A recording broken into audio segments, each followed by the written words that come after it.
नमस्कार दोस्तों, नौ बिहान के इस खास कार्यक्रम रूबरू में मैं आलोक रंजन आप तमाम दर्शकों का तहे दिल से स्वागत करता हूं।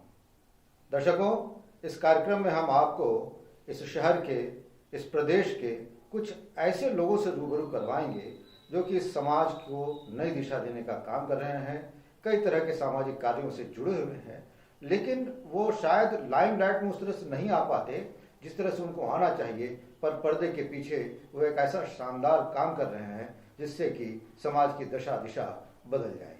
ऐसे ही एक शख्स आज हमारे बीच मौजूद हैं। आप देख सकते हैं हमारे साथ मौजूद हैं राधा स्वामी संगठन के श्री मुकेश कुमार जी। मुकेश कुमार जी, आपका हमारे इस विशेष कार्यक्रम रूबरू में स्वागत है सर। आपके चैनल के सभी दर्शकों को नमस्कार, अभिनंदन। जो सबसे पहला सवाल आता है, कई कार्यक्रमों के बारे में मीडिया में भी आपका आता रहता है कि आपने ये कार्यक्रम किया, ये कार्यक्रम किया, तो सबसे पहला सवाल ये आता है कि राधा स्वामी संगठन दरअसल है क्या और ये काम क्या करता है? राधा स्वामी संगठन का नींव 2010 में पटना में रखा गया था। राधा स्वामी संगठन के राष्ट्रीय अध्यक्ष माननीय दीपक शर्मा जी के द्वारा जो है इनका नींव रखा गया था। और राधा स्वामी संगठन का मुख्य उद्देश्य, हम लोग जब संगठन को प्रारंभ किए थे तो कन्याओं को, बेटियों के मद्देनजर जो है हम लोग जो है इस संगठन को मार्केट में लाए थे। और संगठन का विशेष मकसद बेटियों का भ्रूण हत्या, कम उम्र में जो है विवाह की रोकथाम, ये सारे दिशा में जो है संगठन कार्य जो है शुरुआती दौर में लेके आई थी, जिसमें काफी हद तक हम लोग सफल हैं। आज तकरीबन पूरे भारतवर्ष में मुझे जहाँ तक ज्ञात है कि लाखों की संख्या में जो है बेटियां जुड़ी हुई है। और लाखों की संख्या में जब बेटियां जुड़ी हुई है और हमारे संगठन के नियम के अनुसार बच्चियों को जो है बालिग होने पर विवाह करना है, तो उतने बच्चियों को जो है हम लोग एजुकेशन की ओर ले जाने का प्रयास किए। सबसे बड़ी सफलता, नाबालिग बच्चियों का विवाह में रोकथाम हुआ। लाखों बच्चियां जब हमारे साथ जुड़ी तो लाखों बच्चियों का विवाह का जो एक समय सीमा तय हो गया कि आप 18 वर्ष के बाद या 21 वर्ष में आप विवाह कर सकते हैं, जिसमें संगठन आपको जो है मुख्य रूप से जो है सहयोग करेगी। जैसे कि आज संगठन सभी बच्चियों को 1 लाख रुपए 21 वर्ष में विवाह करने पर 1 लाख रुपए और विवाह सामग्री का सहयोग जो है प्रदान करती है और निरंतर कर रही है। ये तो एक बहुत ही शानदार आपने बताया कार्यक्रम है आपका कि 21 वर्ष जैसे होता है तो आप बच्चियों को 1 लाख रुपए और विवाह सामग्री प्रदान करते हैं। इसके अलावा और क्या क्या मेन कार्यक्रम है जो कि आपको लगता है कि दर्शकों को जानना चाहिए कि आपका संगठन वो चला रहा है? राधा स्वामी संगठन सर्व समाज के लिए, क्योंकि हमारी संगठन जो है सर्व समाज मतलब निचले पायदान से लेके सभी वर्गों के लिए निरंतर कार्य कर रही है। संगठन का काफी योजना जो है धरातल पर है और सभी योजना का राज्य लाभ गिरिडीह ही नहीं तकरीबन 18 राज्य में हम लोग देने का कार्य कर रहे हैं। अभी संगठन की संख्या बल तकरीबन करोड़ों सदस्य हैं और सभी को हम लोग कन्यादान योजना के अंतर्गत बेटियों को विवाह में, शिक्षा में सहयोग करते हैं। शिक्षा योजना में लड़के लड़कियों को जो है शिक्षा में सहयोग करते हैं। शिक्षा में भी हमारा 2-3 तरह का योजना है। उसके बाद सभी ग्रामीणों के लिए सभी तरह की योजना, जैसे कि नीडी, जिस तरह का नीडी मतलब जिस तरह की आवश्यकता है उस तरह का हमारा जो है संगठन सहयोग करने का कार्य करता है। जैसे आपने दर्शकों को हमारे बताया कि आप जरूरतमंदों को सहयोग का हाथ आप बढ़ाते हैं। एक और जो सवाल यहाँ आता है, जो सबों के ध्यान में आता भी होगा, कि जो जरूरतमंदों को आप सहयोग करते हैं, पैसे से सहयोग करते हैं और एजुकेशन में सहयोग करते हैं, तो सब चीज़ों के पीछे पैसा खर्च होता है। संगठन फंड कहाँ से लाता है, कैसे? देखिए, संगठन जो मुख्य रूप से धरातल पर है अपने सदस्यों के सहयोग से है। जैसा कि मैंने आपको बताया कि आज हमारा करोड़ों का संख्या बल है। संगठन का एक नियम है कि हमारे सदस्यों को, जैसे कि हमको किसी ग्रामीण को अगर कोई लाभ देने की आवश्यकता होती है तो हम किसी के पास नहीं जाते हैं, हम अपने सदस्यों के पास जाते हैं और एक निवेदन करते हैं कि आज अमुक व्यक्ति को इस तरह का सहयोग प्रदान करना है। उस निवेदन को जो है अपने सभी सदस्यों को हम लोग जो है जानकारी देते हैं और संगठन के नियम के अनुसार भी अगर हमारे सभी सदस्य 1 रुपया नित्य दिन और 1 मुट्ठी अंशदान करे तो अनुमान लगाया जा सकता है कि अगर हमारे करोड़ों की सदस्य की संख्या है और सभी अगर 1 रुपया नित्य दिन अगर संगठन को सहयोग करते हैं तो संगठन की संख्या बल के अनुसार डोनेशन जो है सदस्यों के माध्यम से ही काफी आता है। उसके बाद हमारे काफी आयकर दाता हैं जो कि अपने टैक्स रिबेट के लिए जो है संगठन को डोनेट करते हैं। हजारों की संख्या में आयकर दाता का भी डोनेशन है। उसके बाद CISR फंड भी होता है जो आपको ज्ञात है। तो 2% CISR फंड के लिए भी संगठन का एक विंग है। अपना जो टीम है वो कार्य करती रहती है निरंतर, और संगठन जो है अपने सदस्यों के सहयोग से जो है इस मुकाम पे आज है। जैसा कि अब आप हमारे दर्शकों ने सुना होगा, ये एक सवाल हमेशा लोगों के जहन में आता है मुकेश जी, इसलिए सवाल लोगों का सवाल था। नहीं, ये उचित सवाल तो इसलिए वो जैसा कि दर्शकों ने सुना होगा कि संगठन में कितनी शक्ति है।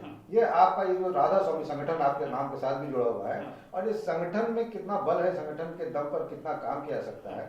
और करोड़ों लोग जब जुड़े हैं और एक रुपया कोई मायने नहीं रखता, 1 रुपया भी अगर वो डोनेट करते हैं तो करोड़ों की संपत्ति हो जाती है, करोड़ों का एक फंड जमा हो जाता है, जिससे कि आप इतने बड़े बड़े काम कर सकते हैं। निश्चित। अभी भविष्य में आपकी क्या योजनाएं हैं? देखिए, भविष्य का हमारा योजना है संगठन के पूरे टीम पदाधिकारी और हमारे जो जुड़े हुए सदस्य हैं ग्रामीण, वो हमारा जो है मार्गदर्शन करेंगे, और उन्हीं के मार्गदर्शन पे हम आगे की रणनीति को जो है धरातल पर रखेंगे। थोड़ा सीधा पूछते हैं आपसे। हाँ, अगर आप हमारे दर्शकों को बताना चाहें तो क्या, क्योंकि हमें लगता है कि लोकतंत्र में बदलाव राजनीति के थ्रू जिस तरह से आ सकता है, उससे ज्यादा बदलाव आप किसी दिशा में नहीं लेकर आ सकते। राजनीति ही बदलाव का सबसे बड़ा मुख्य एक वाहक हो सकता है। तो क्या आप राजनीति में आना चाहते हैं? हम परिवर्तन करना चाहते हैं सर। राजनीति में आना ना आना हमारी जनता हमें मार्ग दिखाएगी, जैसा हमने बताया, लेकिन हम परिवर्तन चाहते हैं सर, क्योंकि आज भी जो है दबे कुचलों की संख्या जो है कम नहीं हो रहा है। नित्य दिन जो है शोषण जो है कम नहीं हो रहा है। जो भी पॉलिटिकल विंग है, जो भी ख्वाब दिखाते हैं, अपना कमिटमेंट करते हैं, पूरा नहीं करते हैं। धरातल पर कोई लाभ जो है सक्रिय नहीं है। जो लाभ ग्रामीणों को मिलना चाहिए वो मिल नहीं रहा है। आए दिन आप लोग जो है अखबार में या चैनल में देखते हैं कि फलना स्कैम की संख्या जो है बढ़ रही है। जो भी लाभ, जैसे कि हमारा मानना है कि झारखंड एक सशक्त राज्य है, और झारखंड एक सशक्त राज्य होने के बावजूद आज भी जो है पिछड़ों की संख्या इतनी ज्यादा है कि कहने की बात नहीं है। और कोई भी शासन प्रशासन चाहे तो स्थिति सुधारा जा सकता है। राज्य के राजस्व से सभी अवगत हैं कि सालाना राजस्व क्या है, और उस राजस्व का अगर किसी संगठन के माध्यम से अगर धरातल पर इस तरह का कार्य किया जा सकता है और वो धरातल पर सक्रिय है और लाभ दिया जा रहा है, जो कि मैं बोलता नहीं हूं, मैं करके दिखा रहा हूं। और तकरीबन गिरिडीह जिला ही नहीं, तभी हमको लगता है कि गिरिडीह जिला में अगर बच्चियों की संख्या अगर शादी की देखा जाए तो हजारों बच्चियों को जो है संगठन शादी में सहयोग की है, हजारों बच्चियों को शिक्षा में सहयोग कर रही है, हजारों को घर देने का कार्य कर रही है। मतलब जो भी मूलभूत सुविधा है अगर कोई संगठन पूर्ण कर सकती है तो राज्य के मुखिया अवश्य कर सकते हैं।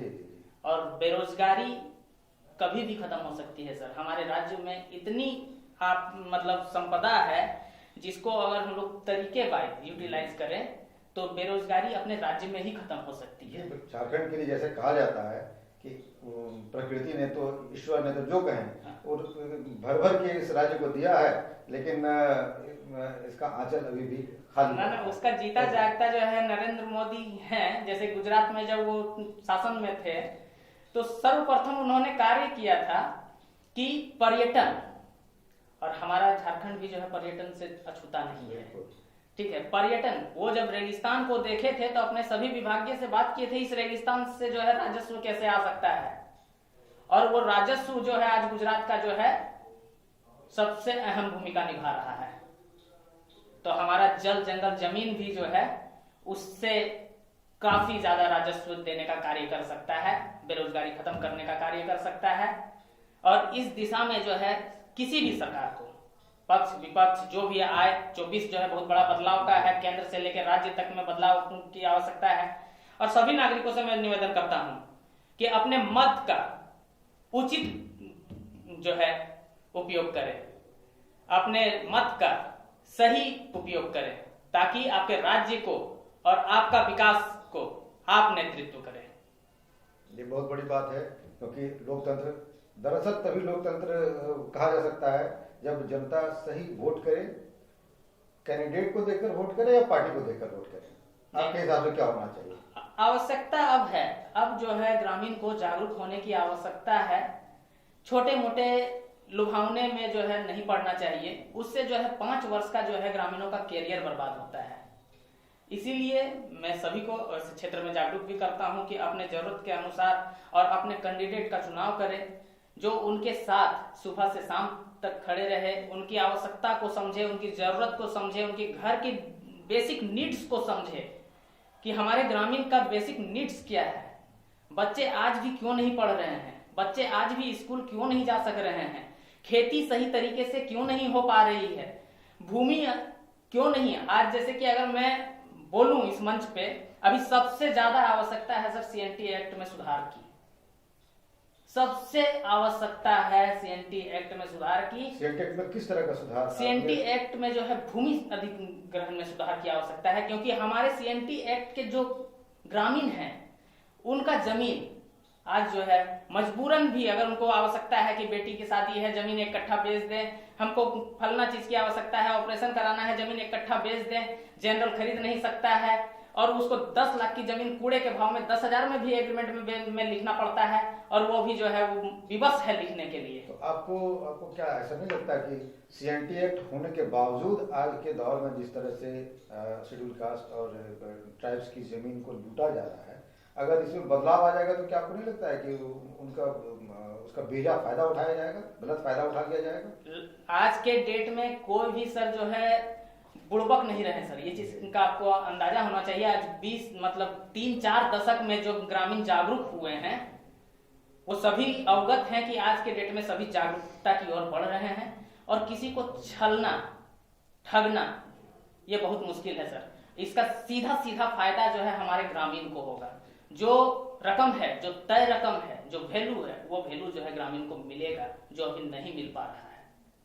ये तो अभी सीएनटी एक्ट की बात आपने बताई। अब आते फिर से आपकी योजनाओं की तरफ, आपके संगठन की योजनाओं की तरफ।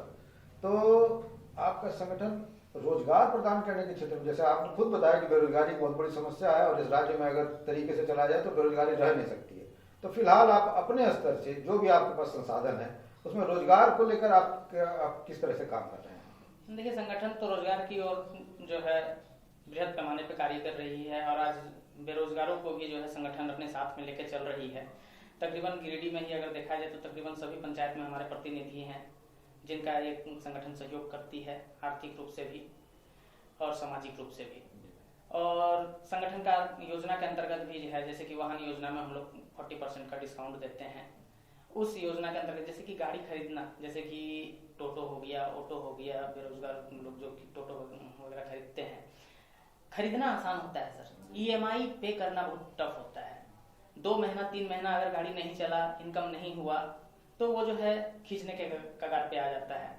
तो संगठन उस दिशा में कार्य कर रही है और आज तकरीबन मुझे लगता है कि हजारों की संख्या में जो है गिरिडीह जिला या पूरे भारतवर्ष को देखा जाए तो लाखों की संख्या में जो है वाहन संगठन के माध्यम से प्रदान किया गया है, जिसका ईएमआई संगठन जो है मुहैया कराती है। और ग्रामीणों को बहुत बड़ा मजबूती मिलता है कि चलो संगठन की ओर से ईएमआई आ रहा है तो गाड़ी जिस हद से चलता है, जितना भी कमाई होता है वो संपूर्ण धनराशि जो है ग्रामीण का होता है, उसको कहीं पे नहीं करना पड़ता है। ये हो गया। और भी बहुत सारा आप शिक्षा में जैसे कि बताएं कि शिक्षा में हम लोग मदद कर ही रहे हैं, तो बच्चे को जब हम स्कूल फीस का मदद कर रहे हैं तो उनका जो भी कमाई है अपना निजी में खर्च करते हैं। और भी हम लोग आर्थिक रूप से भी मदद करते हैं, जैसे कि हमारे साथ बहुत ऐसी महिला जुड़ी हुई है जिनका रोड एक्सीडेंट में दुर्घटना हुआ था। संगठन उनको 5,000 रुपया तकरीबन 3 वर्ष से देने का कार्य कर रही है। बगोदर क्षेत्र में से मनोज यादव को हमने आज 3 वर्ष से 5,000 रुपया जो है सहयोग कर रहे हैं। इस तरह का कई हर महीने देते हैं, उसके एवज में कुछ नहीं लेते हैं। ठीक है, हमारे संगठन से जो बच्ची जुड़ी हुए है उनके पिताजी का जो है, जैसे रोड एक्सीडेंट में अगर दुर्घटना हो जाता है तो पूर्व में हमारा योजना था जिसमें कि अगर रोड एक्सीडेंट में दुर्घटना हो जाता है तो उनको 5,000 रुपया हम लोग जब तक माता जिंदा रहेगी धरती पे तब तक प्रदान किया जाएगा। इस तरह से तकरीबन गिरिडीह जिला में 4-5 ग्रामीणों को जो है 5,000 रुपया प्रत्येक माह देने का कार्य संगठन कर रही है। पेंशन योजना के अंतर्गत हम लोग ग्रामीण को दे रहे हैं। गांडे विधानसभा के क्षेत्र में तकरीबन हम लोग सैकड़ों की संख्या में जो है माताओं को पेंशन देने का कार्य कर रहे हैं और नियमित रूप से जो है पेंशन उनके खाते में दिया जा रहा है और कहीं कोई किंतु परंतु नहीं है। तो जैसा आपने देखा कि ये मुकेश कुमार सिन्हा जी राधा स्वामी संगठन के प्रदेश अध्यक्ष हमारे साथ मौजूद हैं और अभी इन्होंने कई बातें बताई जो इनका संगठन कार्य कर रहा है और साथ में भविष्य की योजनाओं के बारे में भी इन्होंने बताया। राजनीति के सवाल पर भी न इन्होंने हाँ कहा है न ना कहा है। हमारी शुभकामनाएं हैं भविष्य के प्रति इनके संगठन के लिए, इनके लिए कि ऐसे ही समाज के क्षेत्र में, समाज में सुधार के क्षेत्र में, लोगों को रोजगार प्रदान करने के क्षेत्र में, उन्हें सहायता मुहैया कराने के क्षेत्र में आगे भी ऐसे ही कार्य करते रहें और बढ़ चढ़ कर कार्य करते रहें। मुकेश जी, आपने अपना कीमती वक्त हमें दिया, नवविहान को दिया, हमारे इस कार्यक्रम को दिया, इसके लिए आपका बहुत बहुत धन्यवाद।